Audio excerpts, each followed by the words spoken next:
We've all been there, standing in line at the grocery store, staring at those brightly colored slips of paper, imagining the impossible, a life-altering, instantaneous injection of unimaginable wealth. For most, the thought is fleeting, a harmless fantasy immediately extinguished by the cold logic of probability. But what if probability, fate, and even the universe itself could be bent to the will of a desperate mind? What if the secret to that 9-figure jackpot wasn't a complex algorithm, blind luck, or even a forgotten birthday, but simply belief?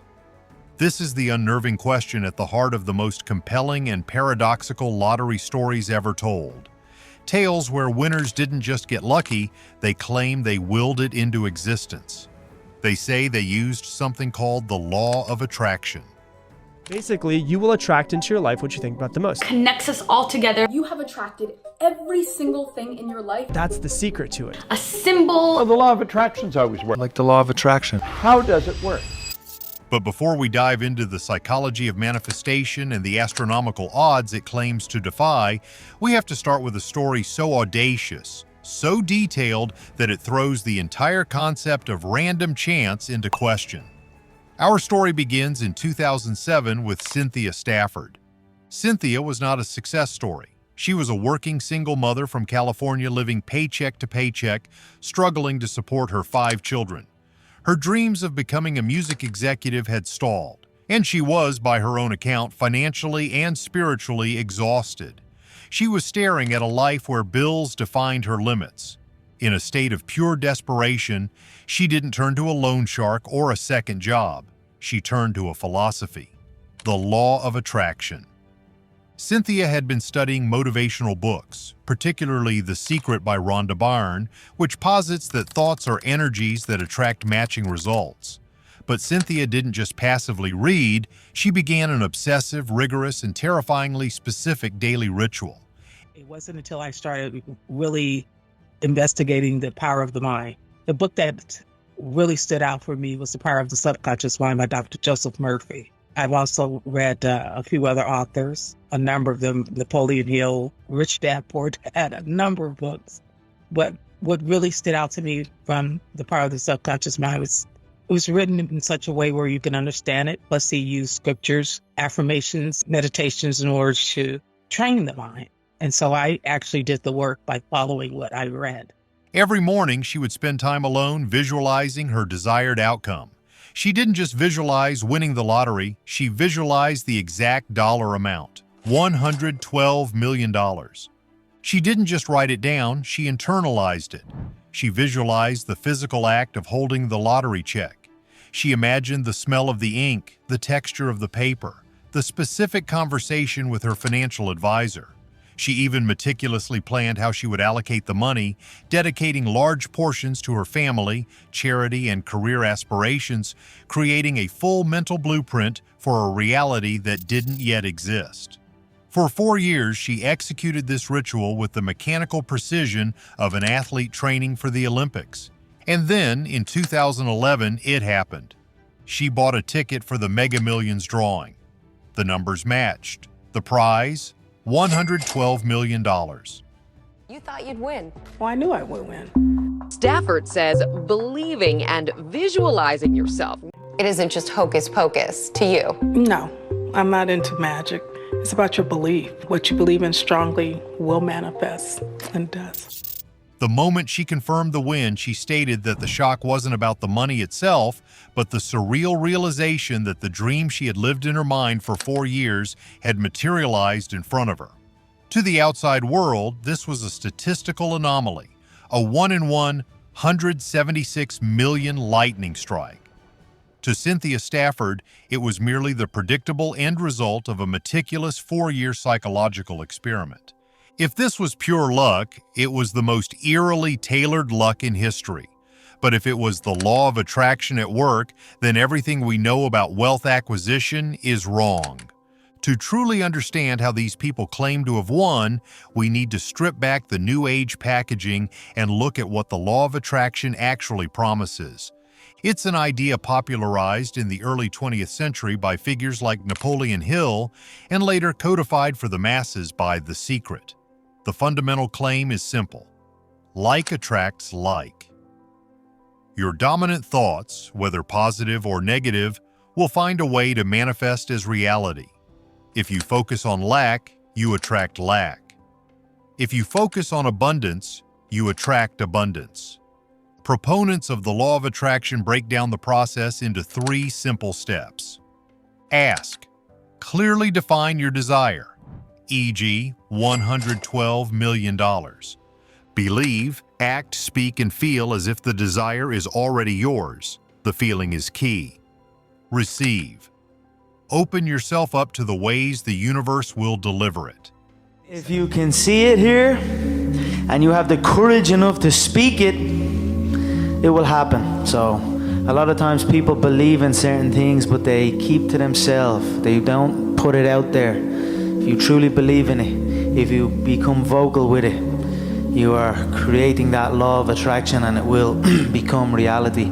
This is where the concept collides head-on with human psychology. Skeptics argue that low A is simply a blend of 2 powerful real-world phenomena: the power of goal-setting and confirmation bias.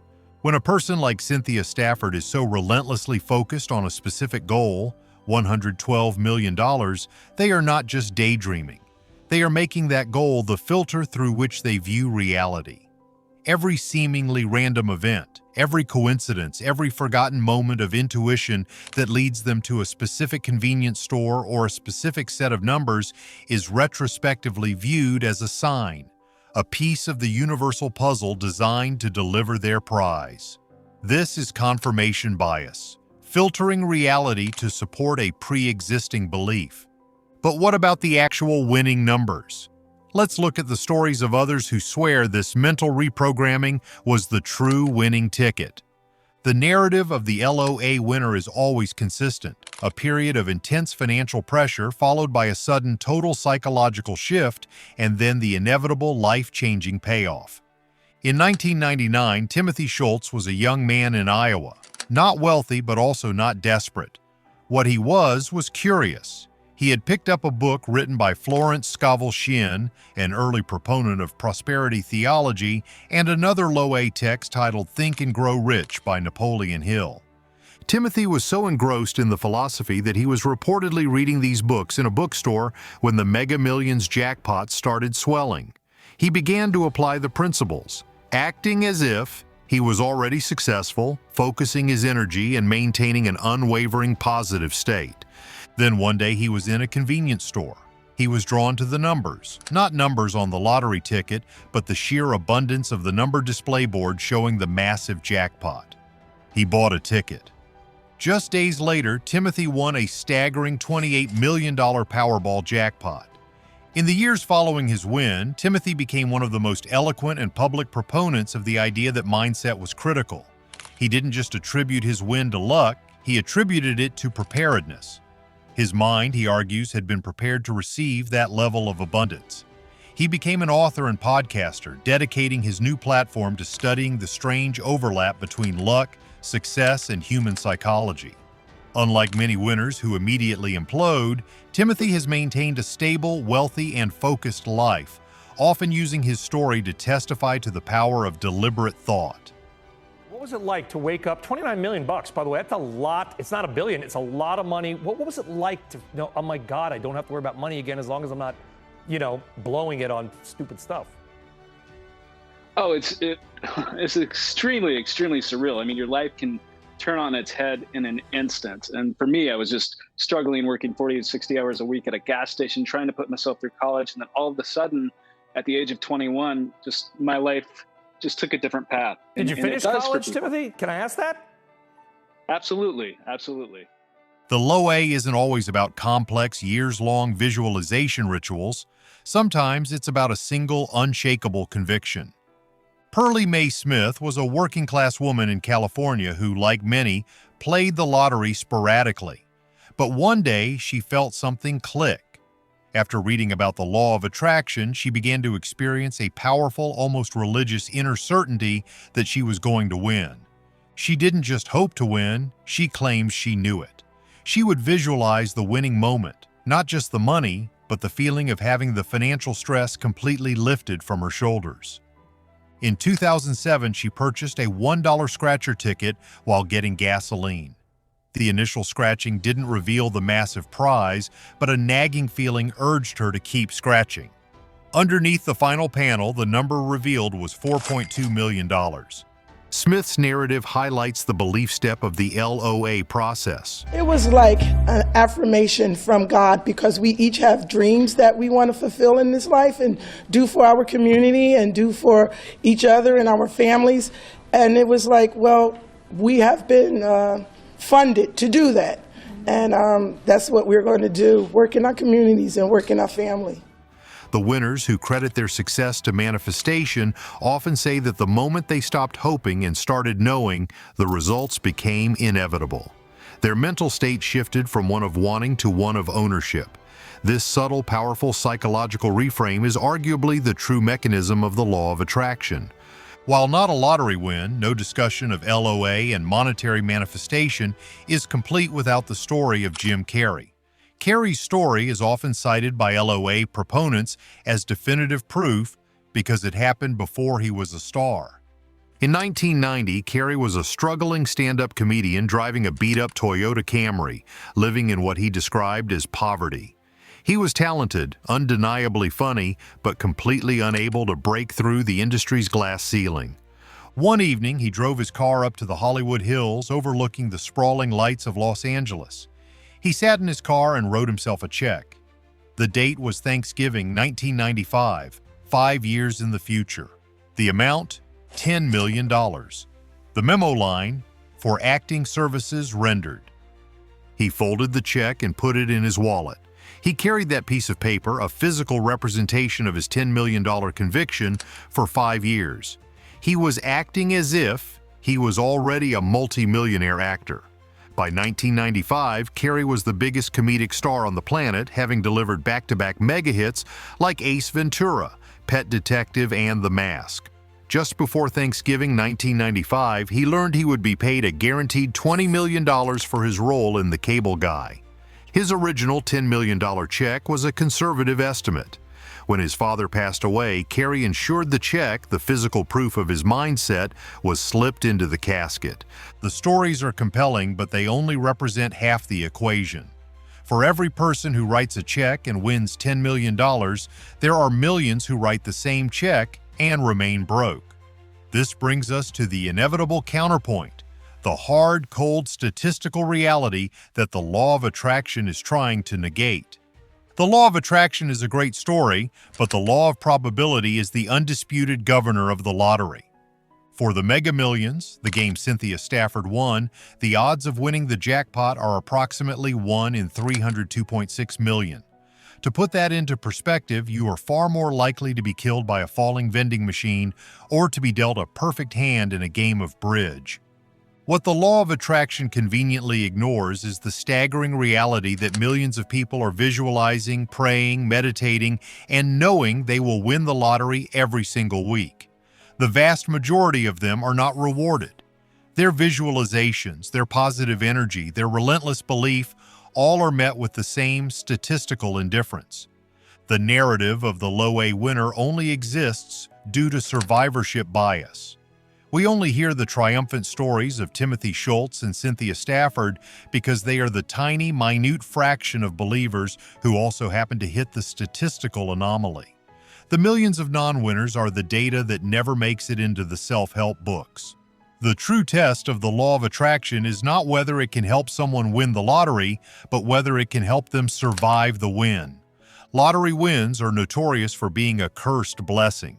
Within a few short years, a disproportionate number of winners end up divorced, broke, or victims of tragic circumstances.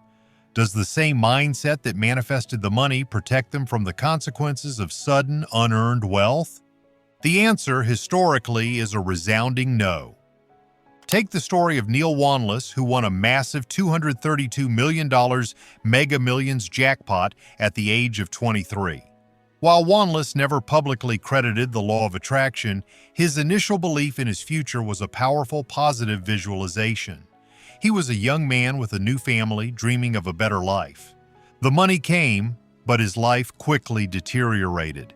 His marriage fell apart, his spending spiraled, and the small-town stability he craved vanished. In 2022, he died under suspicious circumstances, his fortune almost completely gone. His case is a cautionary tale of how the psychology of wealth management is far more critical than the psychology of acquisition. The law of attraction at its core is focused on getting. It says little about keeping, managing, or adapting to the profound and destabilizing shock of extreme, unearned financial freedom. The winners who survive and thrive, like Timothy Schultz and Cynthia Stafford, don't just continue to believe in the law of attraction, they adopt a secondary, more realistic philosophy: discipline and responsibility. Schultz spent years managing his finances, investing wisely, and treating his winnings not as a gift from the universe but as a massive responsibility. Stafford likewise used her winnings to fund her long-stalled career aspirations in music, channeling the same focused energy she used to visualize the win into creating a sustainable, productive post-lottery life. The law of attraction, therefore, might be the psychological engine that helps a person buy the right ticket at the right time. It encourages a positive, goal-oriented mindset that makes the person look for opportunities and act decisively. But it is the discipline and emotional maturity that saves them from the fate of the lottery curse. So, what is the ultimate conclusion? Is the law of attraction a legitimate universal force or merely a sophisticated form of motivated reasoning? The truth, as is often the case, lies somewhere in the murky middle. From a scientific standpoint, the idea that a thought can physically rearrange winning numbers is absurd.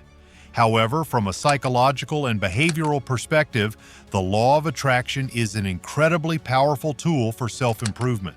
When a struggling mother like Cynthia Stafford spends 4 years knowing she is a millionaire, she fundamentally changes her internal operating system. She stops acting like a victim of circumstance and starts acting like the CEO of her own destiny. She becomes more observant of opportunities. She becomes less risk-averse, like buying that ticket in the first place. Most importantly, she approaches the world with a sense of calm conviction rather than frantic desperation. This shift in mental state is attractive to other humans, and it can certainly change a person's behavior, making them more likely to succeed in traditional endeavors.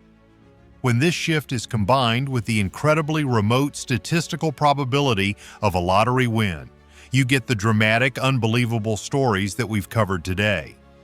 The real secret of the law of attraction isn't about universal magnets, it's about focus. It is about taking the crushing weight of reality, the debt, the hopelessness, the failed dreams, and replacing it with a singular, vivid, and highly specific goal. For the vast majority of people, the power of this focus will help them start a business, land a better job, or meet the right person. But for a select, statistically negligible few, that focus intersects with the 1 in 300 million moment, and the universe delivers the ultimate proof of concept. It's a powerful idea that the deepest desire in a human mind is sometimes enough to shake the foundations of fate itself. Whether you call it manifestation or simply the ultimate self-fulfilling prophecy, the fact remains that some of the biggest lottery jackpots were, according to the winners themselves, not won by chance, but by design. What do you think? Did Cynthia Stafford and Timothy Schultz truly manifest their fortunes, or were they just the luckiest people to ever believe in a good story? Let me know in the comments below.